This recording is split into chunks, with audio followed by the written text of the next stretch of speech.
Hi everyone, welcome to this stream.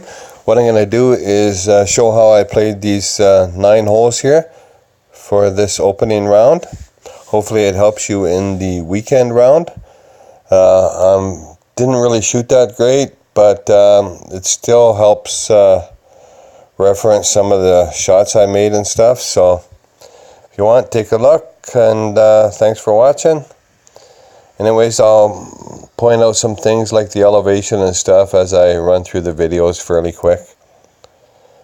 Alright. Okay, let's get started. This is hole number 1. I'll probably show you a couple different versions of a few different holes here, just so you got an idea of how I played them on different accounts. Anyways, with this particular account here, what we did is we went with 10% elevation. Go full top, full right. We played on this left hand side here, just trying to jump over top of the sand trap here in the rough.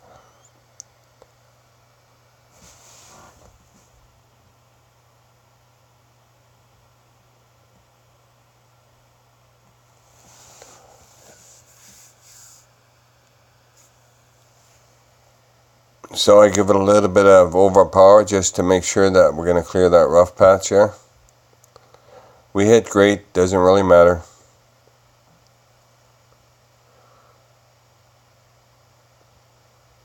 As you can see, we just barely cleared it. If we would have played it a little bit more to the left, we would have been fine, but trying to cut the corner a little bit more than we needed to. Okay, this is shot number 2. Also played this at 10%. What I like to do here is go with, depending on where it lands, go with about 2 to 3 backspin. On this particular shot, I believe I went with 3 backspin. What you're trying to do is find a flat spot here, as it's pretty bumpy. And you're trying to get a nice straight shot right at the flag. What I like to do is look at the tip of the ball guide. Make sure it's pointing in the direction of the hole. Here it looks like it's going a little bit to the right of the hole, but that's deceiving.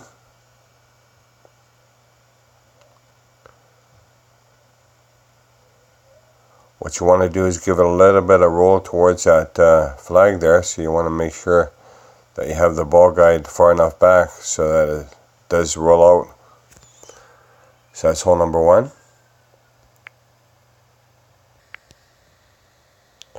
Okay, this is also hole number 1. I just wanted to show you another version of how I played this one.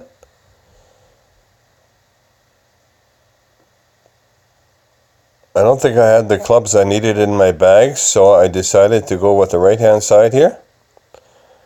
What we did is we went with the extra mile here, and we're trying to give it enough backspin to land on this pad. I believe we played this at 10%.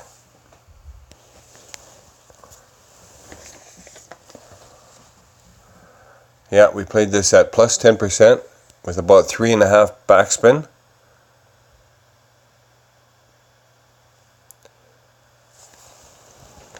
And what you're trying to do is just jump over the rough patch there. As you can see, a marlin is sufficient enough to play this hole if you want to play the right hand side. And there you have it.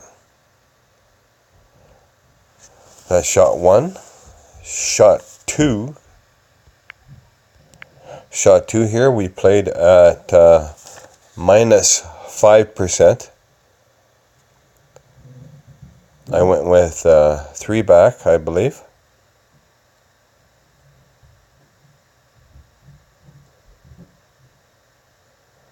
And full left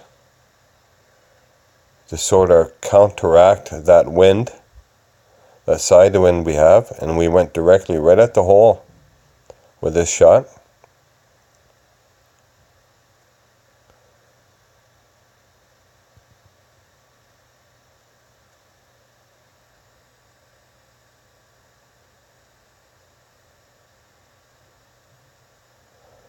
If I had to do that again, I would probably adjust the wind so I'm pushing up, not pulling towards me, because those trees sort of get in the road.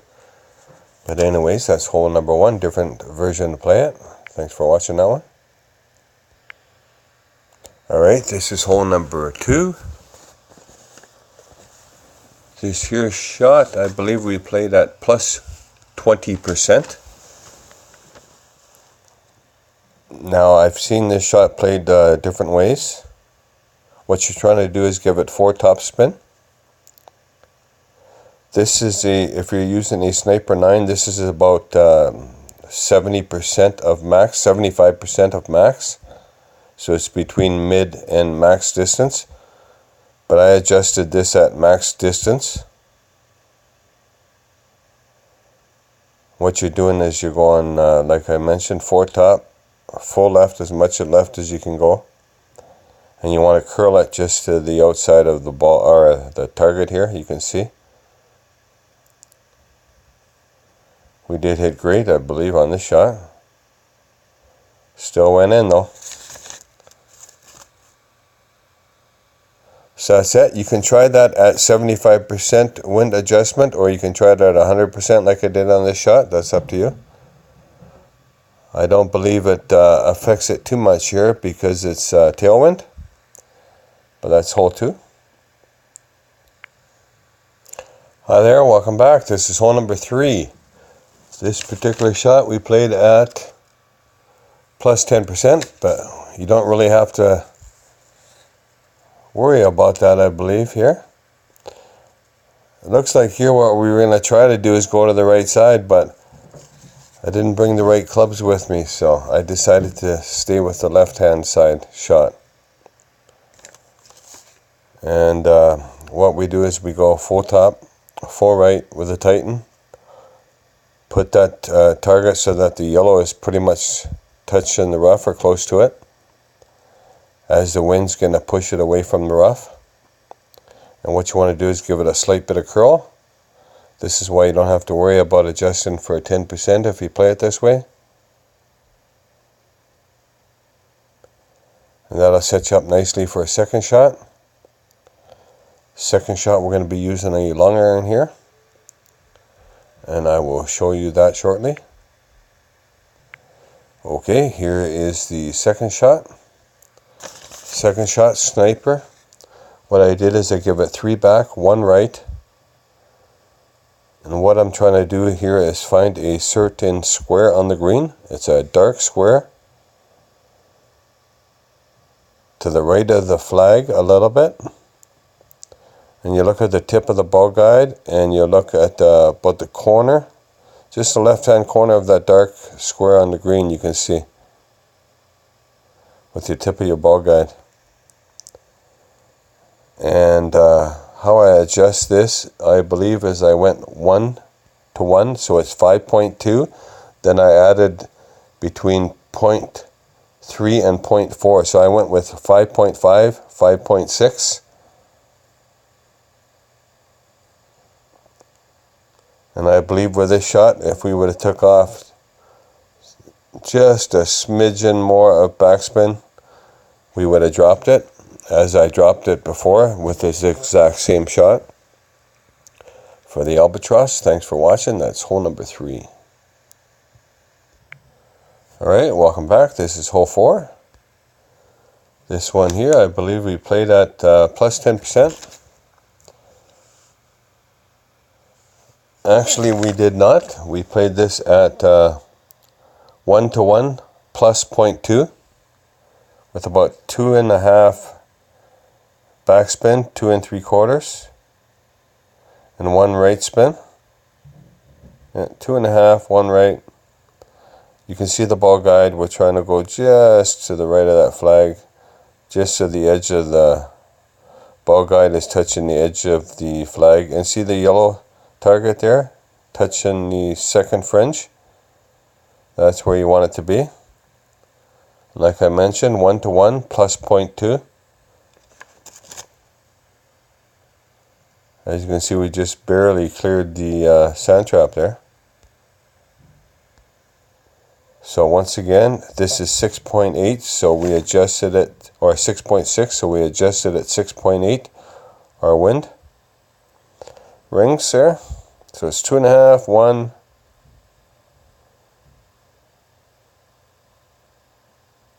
and just so the ball guide basically touches the flag there,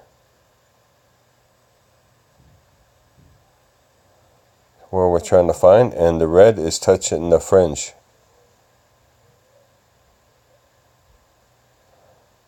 So there you have it. You can get away with a navigator here. Try to reduce the wind as much as possible. And get away with using the cheap balls like I like to do. So there's hole 4. See you on hole 5. Okay, we're back for hole 5.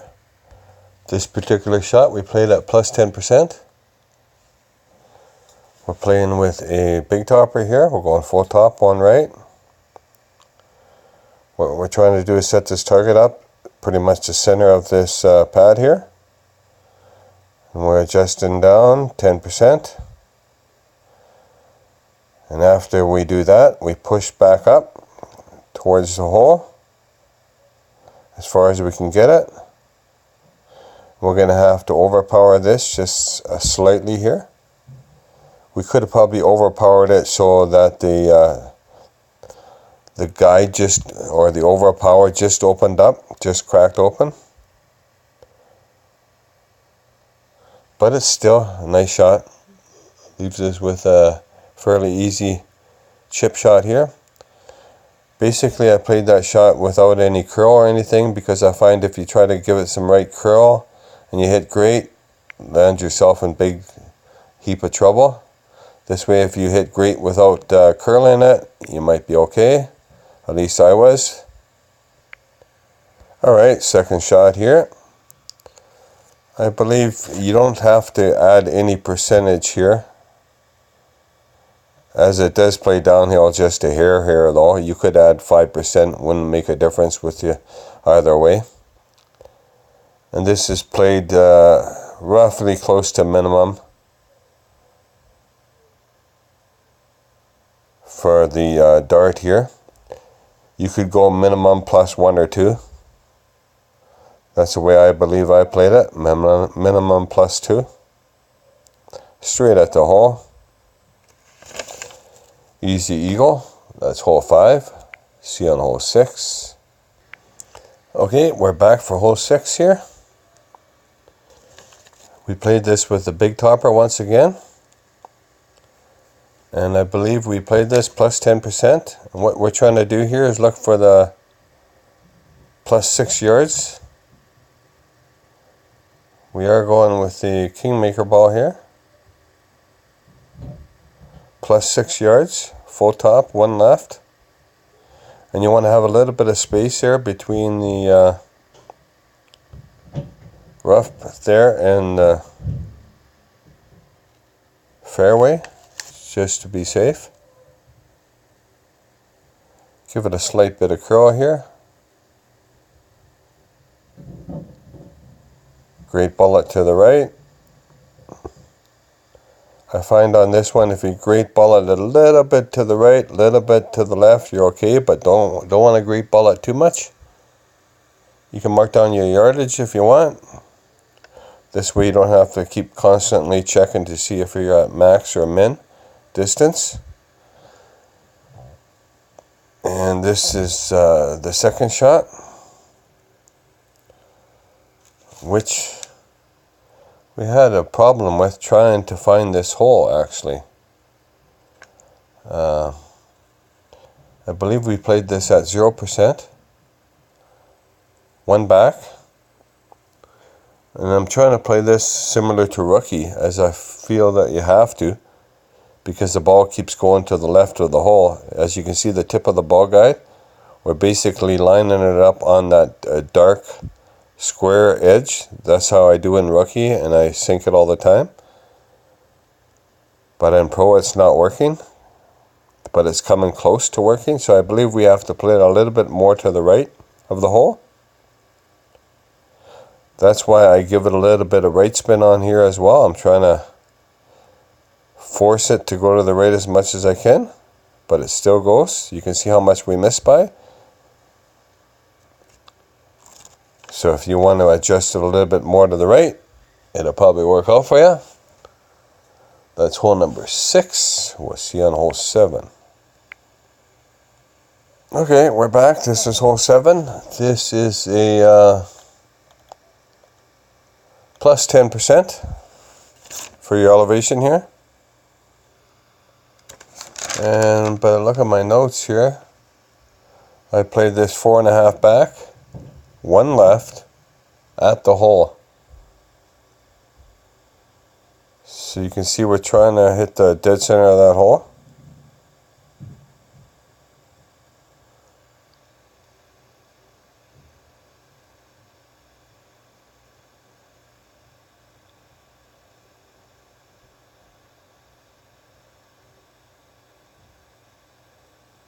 And I believe I played this, instead of adding the 10%, I believe I just played this 1-to-1 with a navigator. So if it's 6.7 wind, it's 6.7 rings. So that's it. See you on hole 8. Alright, we're back for hole 8. Let's take a look here. Yeah, this here hole here, we're playing this at plus 10%. We're trying to go with about 5 top here, as much left as possible.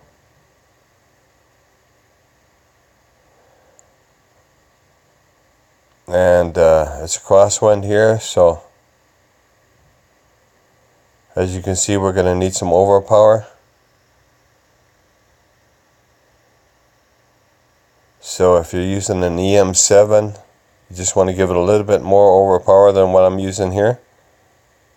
You can see the bottom of the ball is pretty much the almost the bottom of the target, not quite. Bottom of the target, you probably want to go with an EM7.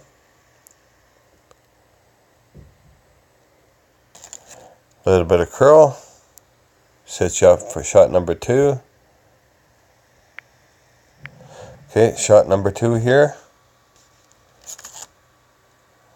We played this at 2 back, 1 left. I believe this was mid-distance by the looks of it. 2 back, 1 left, plus 5% is what I did here. Set it right on the fringe. I don't usually like setting it when you see that ball roll like that, where the guide extends out.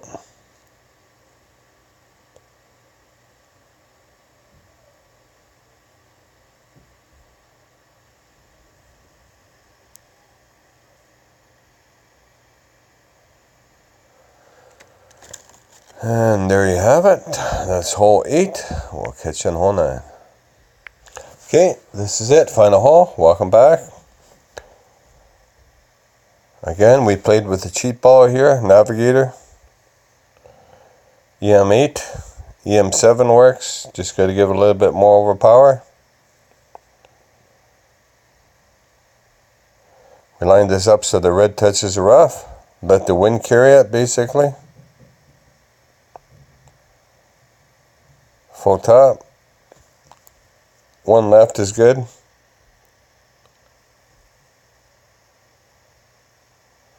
Just a nice easy drive down there, set you up for a second shot, which we played with a big dog. We didn't add any elevation for it either. And how we played this is we give it 1 back, full right. Just try to keep it so that it's running pretty much the center of that fairway there, that little fairway.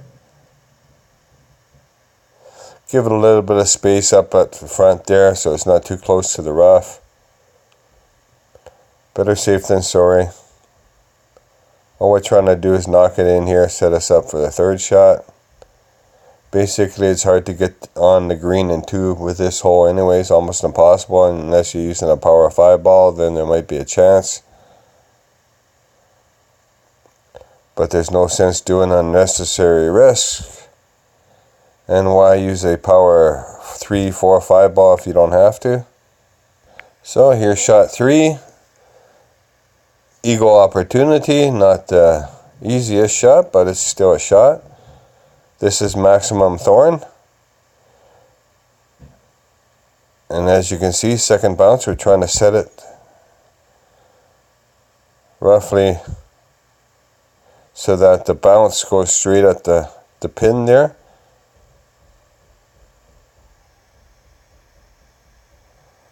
In this case, it's a red target touching the rough. The elevation here, I believe we played at 0%.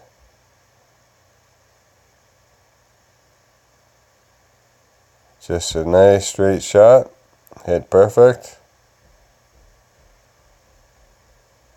And she's in.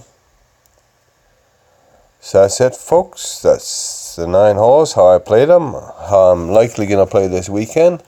Best of luck to you all. I hope you can get some golds, get some medals. Take care. Bye.